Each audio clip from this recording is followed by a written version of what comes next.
वो किस अदा से बैठे हैं मेरी नीयत के पास, जैसे रूठे हुए को मना रहा है कोई।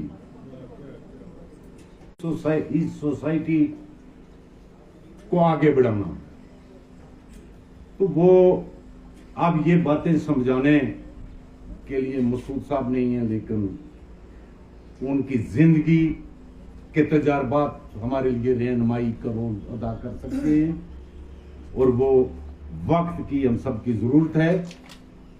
और इसी पर रात अंदूरी का एक शेर में अर्ज कर, जनाब एडवोकेट मारूफ खान साहब।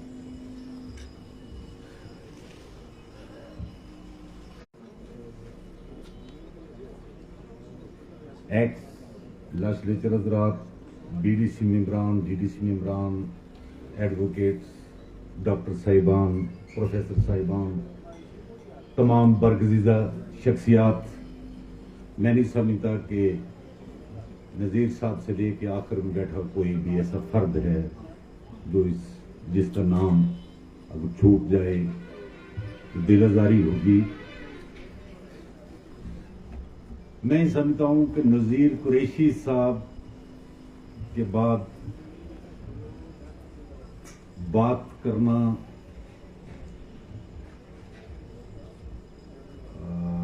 कुछ सूरज को दिया दिखाने वाली बात है। और सबसे बड़ी जो बात है वो ये कि अल्लाह तबारक व तआला ने उन्हें ज़बान, हाफ़िज़ा और अंदाज़े बयां तो दिया ही है, साथ में क्योंकि बचपन से लेकर रिटायरमेंट तक के तमाम मसूद साहब के साथ मामलात और उनकी शख्सियत के हर पहलू से वो आशना हैं, और उन्होंने वो तमाम आपने दौर के बासीत साथी, बासीत तालिब इल्म, बासीत एडमिनिस्ट्रेटर जो उन्होंने मसूद साहब को पाया वो हमारे साथ साझा किया।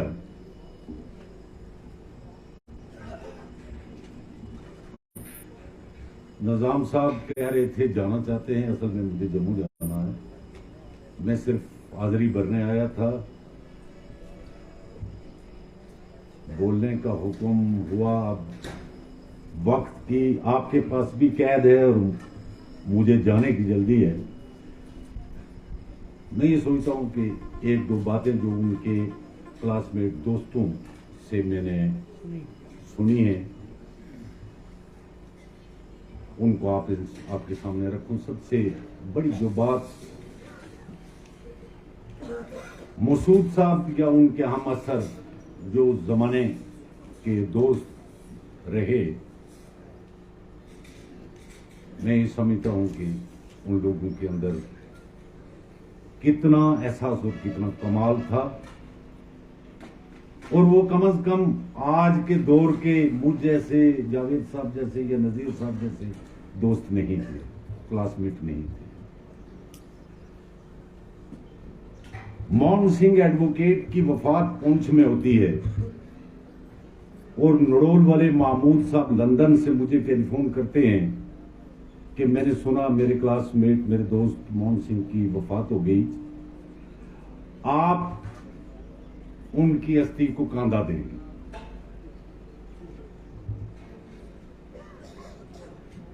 मसूद साहब की वफात होती है तो मुझे घर का एक फर्द, एक छोटा भाई होने के नाते पता नहीं, लेकिन मेरे पास सबसे पहले ये खबर लेके महेंद्र सिंह एडवोकेट आते हैं और उनकी आंखों में आंसू थे, और मुझे कहने लगे कि प्रेसिडेंट साहब आपने सुना मसूद साहब की वफात हो गई।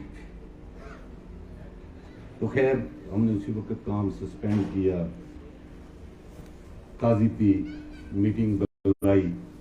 मीटिंग से फारूक होते तो महमूद साहब का टेलीफोन मुझे बरतानिया से आता है कि आप मसूद साहब के जनाजे में शामिल होने के लिए जम्मू जा रहे हैं या नहीं।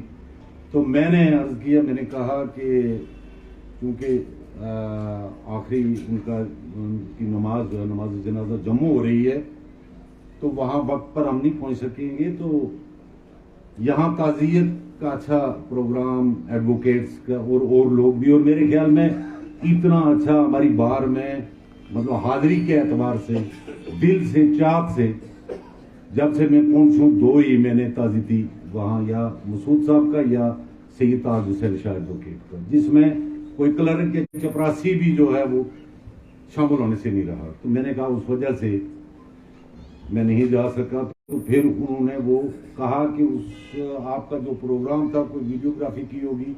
मैंने कहा जी की है, क्या मुझे वो भेज दें। शायद उन्हें यह एतबार नहीं था।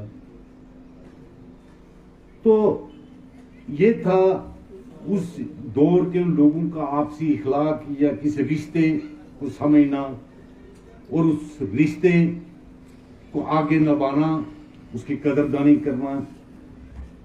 जहां तक मसूद साहब की शख्सियत का ताल्लुक है, मैं ये समझता हूं कि मसूद साहब ने दौरे तालिब इल्मी में कालापन को पहचान दी, लॉ ग्रेजुएट होने के बाद मेंडर को पहचान दी, DYSP भर्ती होने के बाद खिता पीर पंचाल को पहचान दी, और एडिशनल DGP होने के बाद जम्मू कश्मीर को पहचान दी। लेकिन वाइस चांसलर होने के बाद इस इलाके की पहचान पूरे हिंदुस्तान बल्कि बड़े सगीर में करवाई।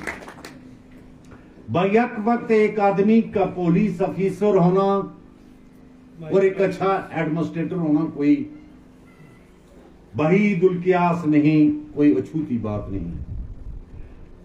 लेकिन उसके साथ साथ उसका माहिर तालीम होना और एक अच्छा सियासतदान होना, ये जो है ये कोई मामूली बात नहीं। और मुझे याद है कि जब संग बुनियाद रखने के लिए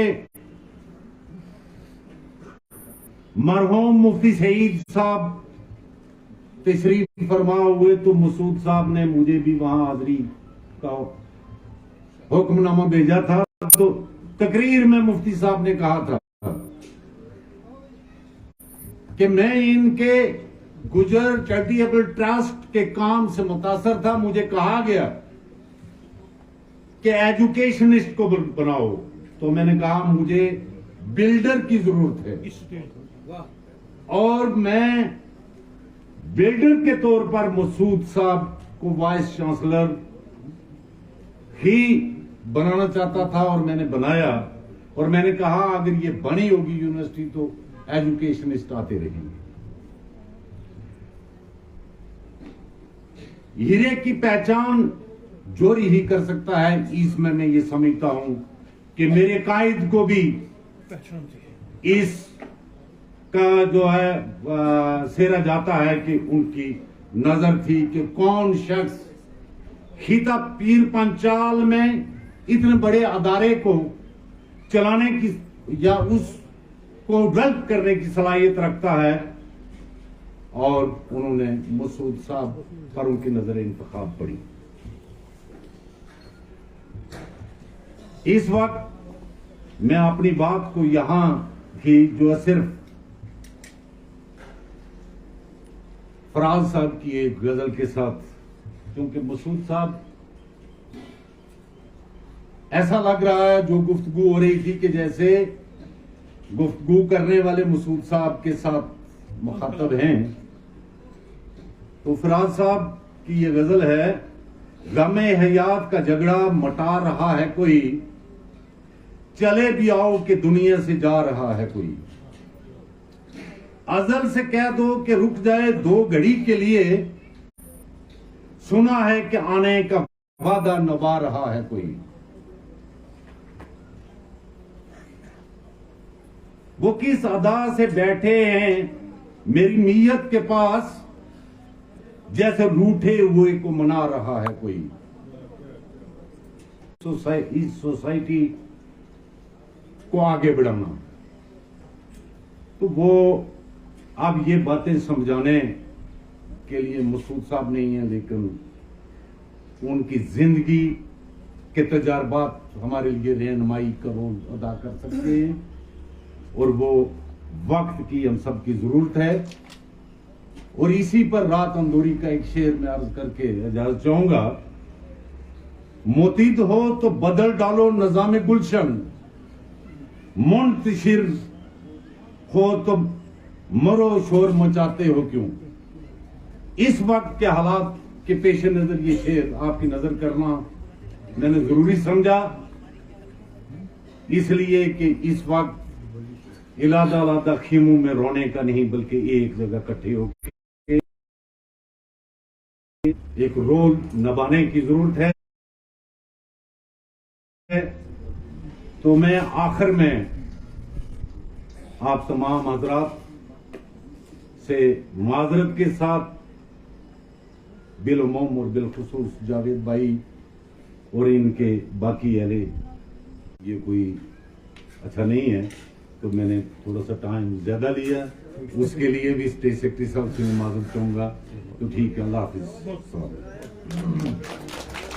तुम सिवा याद आए बुलाने के बाद, जिंदगी बढ़ गई जहर खाने के बाद, रोशनी के लिए घर जलाना पड़ा, ऐसी जुल्मत बढ़ी तेरे जाने के बाद।